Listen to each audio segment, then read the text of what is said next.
Hello दोस्तों, आपका अपना YouTube channel career plus online में स्वागत है। देखिए क्लास 10 का मैथ पढ़ाने वाले हैं आज। ये अध्याय फर्स्ट यानी लेसन नंबर 1 है। दिया है कि चैप्टर का नाम है वास्तविक संख्या यानी रियल नंबर्स। तो सबसे पहले हम लोग चैप्टर के बारे में समझ लेते हैं कि चैप्टर में क्या क्या दिया रहता है। उसके बाद अगर हम चैप्टर के बारे में अच्छे से पढ़ लेंगे तो क्वेश्चन लगाने में हम लोग को सहायता मिलेगा, यानी हल कर सकते हैं कोई भी क्वेश्चन को। तो देखिए दिया है पहला प्राकृतिक संख्या नेचुरल नंबर्स, यानी प्राकृतिक संख्या किसे कहते हैं। तो जिन संख्याओं की गिनती की क्रिया की जाती है, आप परिभाषा बताएंगे कि जिन संख्याओं से गिनती की क्रिया की जाती है उसे प्राकृतिक संख्या कहते हैं। तो आप लिखना चाहते हैं तो लिख सकते हैं, जिन संख्याओं से गिनती की क्रिया की जाती है उसे प्राकृतिक संख्या कहते हैं। उसे क्या कहेंगे? प्राकृतिक संख्या। आपको हम बता दे रहे हैं कैसे याद करना है। आप जो भी मैं वर्ड बोल रहा हूं उसको आप कॉपी पे नोट्स बना करके लिख लेंगे। सबसे पहले पूछेगा प्राकृतिक संख्या किसे कहते हैं? Rational numbers. तब बताएंगे कि जिन संख्याओं से गिनती की क्रिया की जाती है उसे क्या कहेंगे? प्राकृतिक संख्या कहेंगे। प्राकृतिक संख्या को n से डिनोट किया जाता है, यानी प्राकृतिक संख्या को n से निरूपित करते हैं।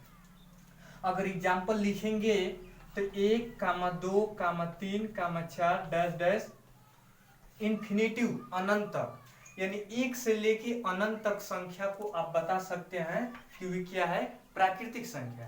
तो आपको परिभाषा याद हो गया होगा। जिन संख्याओं से गिनती की क्रिया की जाती है उसे प्राकृतिक संख्या कहते हैं। जैसे में आपको लिखना होगा तो जैसे में लिख देंगे 1, 2, 3, 4 डैश डैश इन्फिनिटिव तक, ये सब क्या है? प्राकृतिक संख्या। अब देखिए दूसरा नंबर दिया है। दूसरा नंबर में दिया है आपको, दूसरा नंबर दिया है पूर्ण संख्या यानी होल नंबर्स। पूर्ण संख्या या पूर्ण संख्याएं होल नंबर्स। तो देखिए अब बताएंगे जिन संख्याओं में जीरो को शामिल कर देंगे, जिन संख्याओं में जीरो को शामिल कर दिया जाता है उसे पूर्ण संख्या कहते हैं। यानी जीरो प्राकृतिक संख्या, इसको आप W से निरूपित करते हैं। एग्जाम्पल लिखना चाहते हैं तो इसको W से निरूपित करते हैं। और देखिए इसका एग्जाम्पल जो होगा 0, 1, 2, 3 ऐसे इन्फिनिटिव तक। तो आप बता देंगे कि जिन संख्याओं में जीरो को शामिल किया जाता है उसे पूर्ण संख्याएं कहते हैं। आपको याद हो गया होगा।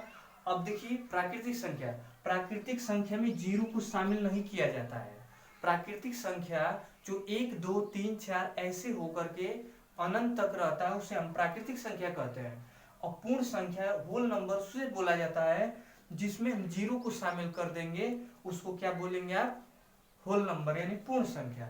जीरो को अगर शामिल कर देंगे, 0, 1, 2, 3 जीरो से स्टार्ट रहेगा, तब बताएंगे होल नंबर। ठीक है। अगला देखिए पूर्णांक। पूर्णांक संख्या, पूर्णांक संख्या किसे कहते हैं? तब बता देंगे जिन संख्याओं में प्लस और माइनस का, जिन संख्याओं में प्लस और माइनस दोनों संख्या होती है उसे क्या कहेंगे? पूर्णांक संख्या कहेंगे। यानी आप बता सकते हैं 3, 1, 2 ऐसे करके 0, या ऐसे 1, 2, 3 फिर इधर 1, -1, -2, -3। ये आपको एग्जाम्पल में बता दिए। किसका? आपको पूर्ण संख्या। यानी जिन संख्याओं में प्लस और माइनस दोनों संख्या होती है उसे क्या कहते हैं? पूर्णांक संख्या। उसमें जीरो होता है, उसमें जीरो होता है। एग्जाम्पल लिखना चाहेंगे तो 3, 2, 1, 0, -1, -2, -3 ऐसे आगे पीछे बढ़ता जाएगा वो संख्या, तो उससे आप बोलेंगे पूर्णांक संख्या।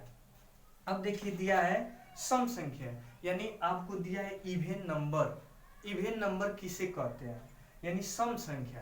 तो इवेन नंबर वी संख्याएं, आप परिभाषा लिखना चाहेंगे तो लिख सकते हैं वी संख्याएं जो 2 से विभाज्य हो उसे आप बोलेंगे इवेन नंबर।